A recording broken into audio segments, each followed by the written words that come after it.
Hey, my name is James. People know me as Hemingway. I'm not the famous author, and it's my first time in LA. It's pretty great to skip town when it's just starting to blizzard, and you could come and relax on the beach. I live in a small town just outside of Guelph, Ontario, which is just outside of Toronto, just for a frame of reference, and I live on a horse farm, so we get a lot of snow there. Toronto music scene is really happening, especially with like the whole indie rock scene, but there's definitely like a burgeoning electronic scene, and it's cool to be a part of it. I don't even really like to classify my music as disco, but it's just like the easiest term. Like if there's a funky bass, automatically people assume it's disco, but no, I think it's heading in a good direction. I think people are starting to appreciate melody and groove a lot more than just like sidechain, 4 to the floor, like who can distort the most bass and get like the loudest track. I definitely like the smaller, tight-knit venues better, just because people will come on stage and they'll talk to you, and it's a little more social atmosphere.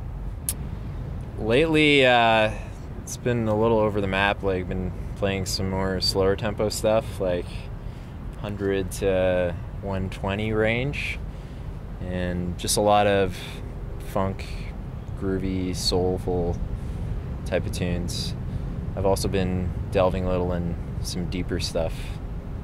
I would love to go abroad to like Europe or Australia, or even like someplace really remote like Iceland would be awesome.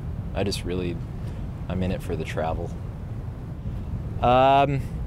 I've definitely considered living somewhere abroad for a bit, but Canada, I think, will always be my home base.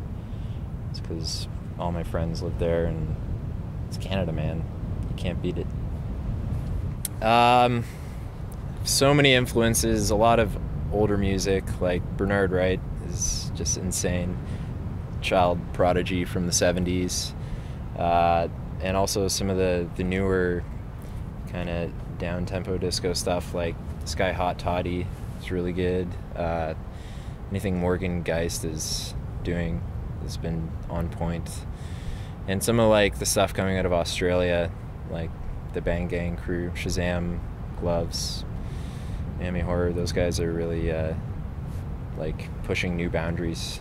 So yeah, I basically start with chords, and to me chords are probably the most important part and the thing to really nail, and then everything after that is just kind of layers, and it comes pretty naturally for the most part. Sometimes I'll spend like a day just trying to get the bass line right, or a lead line, and then end up trashing something and starting over. So it's always, every time, a new and different process for me, at least. One of the tests that I use for my music, whether I think I've done a successful job, is if I can actually get down to my song and dance, and then my parents will walk in on me and it's really awkward.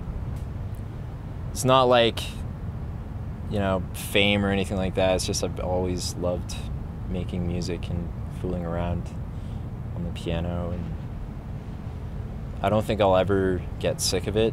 It's just kind of a hobby that has turned into a lifestyle, and I'll keep working away at it until I go crazy or I get bored with myself. I feel that without blogs and in MySpace, I hate to say it, I probably wouldn't be here right now in LA on tour with Bitfunk, but it's kind of a good and bad thing, because a lot of blogs sort of abuse it and will just post the most hyped up track and not really appreciate the music. But at the same time, just somebody in their bedroom can produce something that's really good, and it will spread just by word of mouth. And back in the day, that wasn't really as possible as it is today. So I think it's really good in that respect.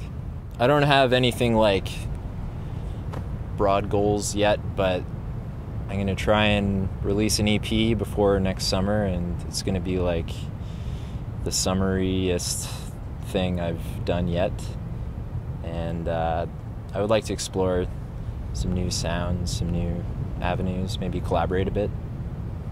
Thank you, LA, and thank you, Bootsnkatz.com, the coolest blog.